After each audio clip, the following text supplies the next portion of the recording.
به سمت آرامگاه ابوعلی سینا، به سمت همدان در حرکتیم تا با ساز این آرامگاه آشنا شویم. محوطه آرامگاه و برج آرامگاه که 12 ستون اصلی دارد. درختان جذاب پر که جلوه خاصی به این آرامگاه داده است. محوطه اصلی آرامگاه با 10 ستون در ایوان که نماد 10 قرن بعد از تولد ابوعلی سینا در سال 1322 توسط هوشنگ سیبون طراحی و ساخته شد.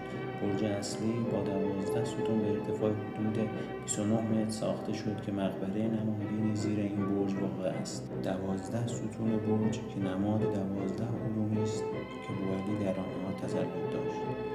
مقبره قدیمی و اصلی ابوعلی سینا در سالن موزه نگهداری می شود. مقبره اصلی در کف سالن موزه قرار دارد.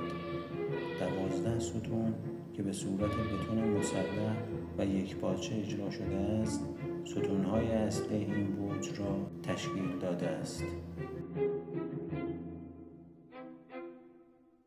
این اثر در سال 1376 در آثار ملی ایران به ثبت رسید.